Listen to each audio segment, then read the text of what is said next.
Mr. President, a year ago, I stood before this Assembly urging bold reforms of the UN system to tackle the rapidly evolving and increasingly complex global challenges. Today, that call is as urgent as it was then. The planet is heating up. Our climate is in crisis. Oceans are rising. Deserts are spreading, and conflict is engulfing the world.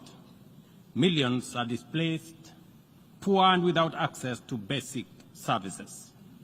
Unfortunately, our multilateral system has proven inadequate in addressing crises such as climate change, inequality, and debt, and it continues to falter in providing any, let alone timely solutions. Without immediate action, humanity will face an unprecedented global crisis. Today, we have no choice but to reject outdated systems and reimagine a framework of international cooperation that works for all 8 million of us in the planet. This means redesigning international financial system, strengthening partnership for common security, bridging the digital divide, and investing in human capacity, especially empowering women and youth. The window to achieve this is, however, fast closing. The Secretary General's 2024 SDG report paints a dire picture.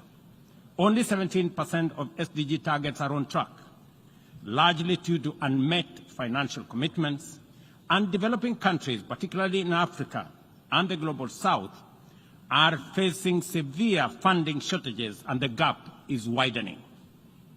At the 2023 UN SDG Summit, we highlighted the urgent need to overhaul the global financial system. As we approach the fourth Financing for Development Forum in 2025, imaginative solutions for debt relief and development financing are essential to close the SDG gap.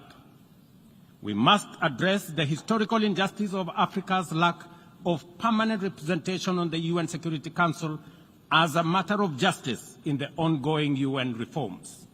Additionally, region-led peace operations, sustainably funded by the UN-assessed contributions, are critical in addressing today's complex security challenges. In Kenya, we aim to increase forest cover by 30% by planting 15 billion trees, an effort largely led by our youth.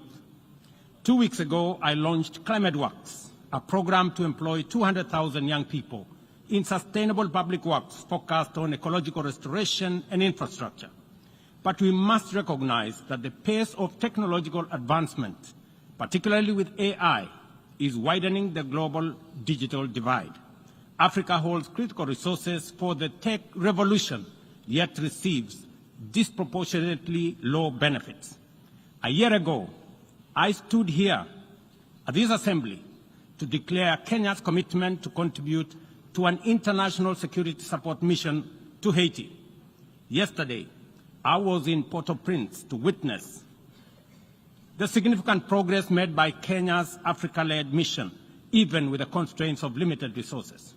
What looked like mission impossible is now a present and real possibility for peace in Haiti. I hosted the inaugural Africa Climate Summit, whose seminal outcome, the Nairobi Declaration, formed the basis of a common African position in multilateral engagement at the COP and other fora.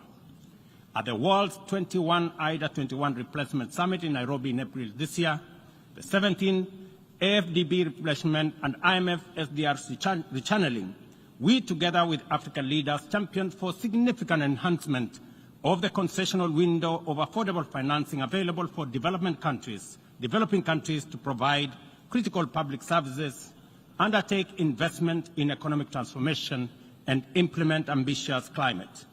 On the basis of this progress, we have achieved under our current inadequate multilateral institutional framework, I am optimistic about what we can achieve under a radically reconfigured multilateral institutional framework.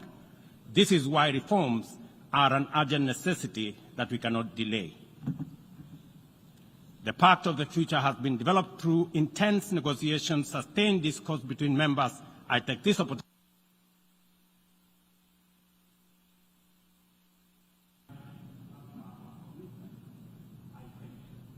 I thank the President of the Republic of Kenya and Commander-in-Chief of the Defense Forces.